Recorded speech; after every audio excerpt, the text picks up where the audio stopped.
ਸਤਿ ਸ਼੍ਰੀ ਅਕਾਲ। ਪੰਜਾਬ ਤੱਕ ਵੇਖ ਰਹੇ ਸਾਰੇ ਦਰਸ਼ਕਾਂ ਨੂੰ ਜੀ ਆਇਆਂ ਨੂੰ। ਅੱਜ ਦੇ ਬੁਲੇਟਿਨ ਵਿੱਚ ਗੱਲ ਕਰਾਂਗੇ ਟਿੱਕਰੀ ਬਾਰਡਰ ਤੇ ਇੱਕ ਕਿਸਾਨ ਦੀ ਮੌਤ ਤੇ ਬਾਅਦ ਪੈਦਾ ਹੋਏ ਇੱਕ ਵਿਵਾਦ ਨੂੰ लेकर। इस विवाद ਨੂੰ लेकर किसान ਜਥੇਬੰਦੀਆਂ ਨੇ ਕੀ ਕਿਹਾ ਹੈ ਤੇ ਹੁਣ ਸੋਨੀਪਤ ਦਾ ਜਿਹੜਾ ਡਿਸਟ੍ਰਿਕਟ ਐਡਮਿਨਿਸਟ੍ਰੇਸ਼ਨ ਹੈ ਉਹ ਕੀ ਕਹਿ ਰਿਹਾ, ਇਸ ਨੂੰ ਲੈ ਕੇ ਇੱਕ ਵਿਸਤਾਰ ਦੇ ਨਾਲ ਚਰਚਾ ਅੱਜ ਆਪਾਂ ਕਰਾਂਗੇ। बुलेटिन की शुरुआत कर लेंदे आ मंगलवार दे एक इंसीडेंट ਨੂੰ लेकर, जिथे एक 50 साल के किसान जो पटियाले का रहने वाला सी उसकी अचानक मौत हो गई। डॉक्टरों के मुताबिक 2 दिन ते उसनों बुखार सी ते उसकी टिकरी बॉर्डर ते मौत हो गई। पोस्टमार्टम उसका नहीं होया ते जब बॉडी का जिहड़ा कोविड-19 टैसट किया गया तो उससे पता चला कि वो कोविड-19 पॉजिटिव सी।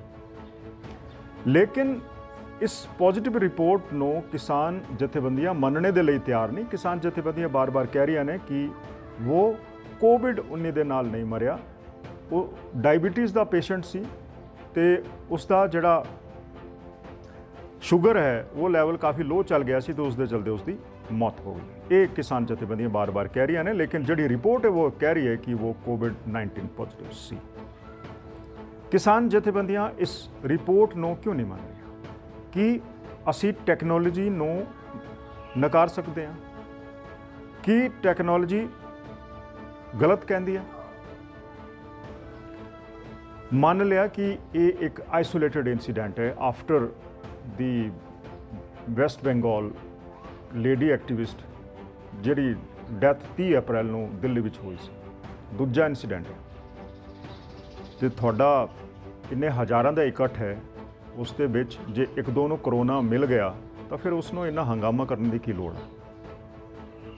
ਤੁਸੀਂ ਇਹ ਮੰਨ ਰਹੇ ਹੋ ਕਿ ਇਸ ਕਿਸਾਨ ਨੂੰ ਕੋਵਿਡ-19 ਨਹੀਂ ਸੀ ਤੇ ਉਸ ਲੇਡੀ ਨੂੰ ਜਿਹਦੇ ਨਾਲ ਜਬਰ ਜਨਾਰ ਵੀ ਹੋਇਆ ਸੀ ਉਸ ਨੂੰ ਕੋਵਿਡ ਪੋਜ਼ਿਟਿਵ ਸੀ, ਉਸ ਦੀ ਰਿਪੋਰਟ ਵੀ ਕਹਿ ਰਹੀ ਸੀ, ਤਾਂ ਤੁਸੀਂ ਇਸ ਨੂੰ ਵੀ ਹੁਣ ਡਿਸਪਿਊਟ ਕਰ ਸਕਦੇ ਹੋ।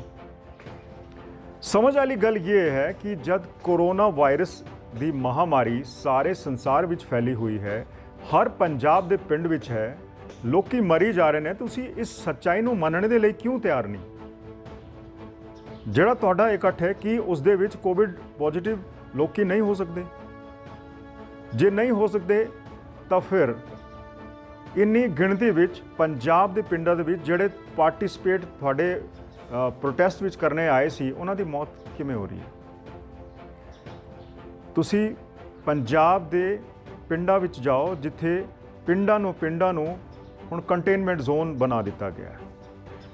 ਅਸੀਂ ਗੱਲ ਕਰ ਰਹੇ ਹਾਂ ਮੁਕਤਸਰ ਦੇ ਭੁੰਦਰ ਪਿੰਡ ਦੀ, ਉੱਥੇ 6 ਲੋਕਾਂ ਦੀ ਮੌਤ ਹੋ ਗਈ ਤੇ ਉਸ ਦੇ ਸਰਪੰਚ ਨੇ ਇਹ ਕਿਹਾ ਹੈ ਕਿ ਅਸੀਂ ਹਰ ਵੀਕ 6 ਬੰਦਿਆਂ ਦਾ ਇੱਕ ਜਿਹੜਾ ਬੈਚ ਹੈ ਉਹ ਦਿੱਲੀ ਪ੍ਰੋਟੈਸਟ ਵਿੱਚ ਭੇਜਦੇ ਸੀ ਤੇ ਉਹ ਆ ਕੇ ਪਿੰਡਾਂ ਦੇ ਬਾਕੀ ਲੋਕਾਂ ਨੂੰ ਇਨਫੈਕਟ ਕਰਦੇ ਰਹੇ। ਕੀ ਇਹ ਸੱਚ ਨਹੀਂ?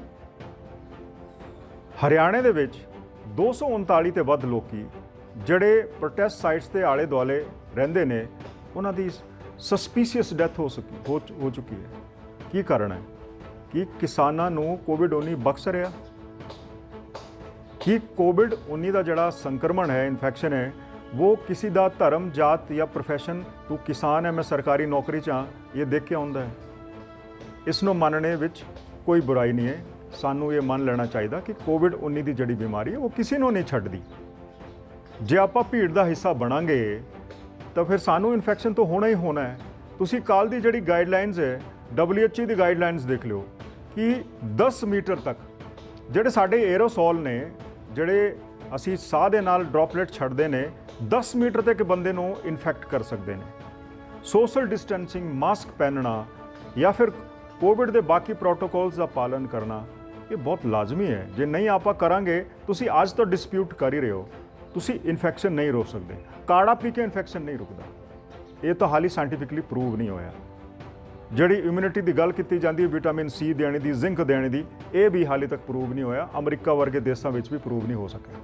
ਇਹ ਕਹਿਣ ਦੀਆਂ ਗੱਲਾਂ, ਆਪਣਾ ਦਿਲ ਮਨਾਉਣੇ ਵਾਲੀ ਗੱਲਾਂ ਹੈ। ਸਭ ਤੋਂ ਇੰਪੋਰਟੈਂਟ ਗੱਲ ਇਹ ਕਿ ਆਪਾਂ ਸੋਸ਼ਲ ਡਿਸਟੈਂਸਿੰਗ ਦਾ ਨੋਰਮਸ ਦਾ ਪਾਲਨ ਕਰੀਏ, ਮਾਸਕ ਪਹਿਨੀਏ। ਪ੍ਰੋਟੈਸਟ ਨੂੰ ਲੈ ਕੇ ਕੋਈ ਕੁਝ ਨਹੀਂ ਕਹਿ ਰਿਹਾ। ਪ੍ਰੋਟੈਸਟ ਤੁਹਾਡਾ ਚੱਲ ਰਿਹਾ, ਜਾਇਜ਼ ਹੈ, लेकिन भीड़ ਨੂੰ ਲੈ ਕੇ सवाल है। भीड़ इकट्ठी होएगी ਤਾਂ ਫਿਰ ਇਨਫੈਕਸ਼ਨ ਤੋਂ ਫੈਲੇਗਾ ਹੀ ਫੈਲੇਗਾ। ਕਿਉਂਕਿ ਜਦੋਂ ਵੀ ਆਪਾਂ ਭੀੜ ਵਿੱਚ ਬਹਿ ਕੇ ਗੱਲਬਾਤ ਕਰਦੇ ਹਾਂ, ਫਿਰ ਕੁਝ ਖਾਂਦੇ ਪੀਂਦੇ ਹਾਂ, ਤਾਂ ਵਾਇਰਸ ਸਿੱਧਾ ਸਾਡੇ ਨੱਕ ਦੇ ਰਾਹੀਂ ਜਾਂ ਫਿਰ ਮੂੰਹ ਦੇ ਰਾਹੀਂ ਅੰਦਰ ਪਹੁੰਚ ਜਾਂਦਾ ਹੈ। ਇੱਕ ਵਾਰ ਪਹੁੰਚ ਗਿਆ ਤਾਂ ਫਿਰ ਜਿਹੜਾ ਸਟਰੋਂਗ ਬੰਦਾ ਹੈ ਉਹ ਬਚ ਜਾਏਗਾ, ਜਿਹੜਾ ਕਮਜ਼ੋਰ ਹੈ, ਜਿਸ ਨੂੰ ਕੋਮੋਰਬਿਡਿਟੀ ਹੈ, ਉਹ ਮਰ ਜਾਏਗਾ।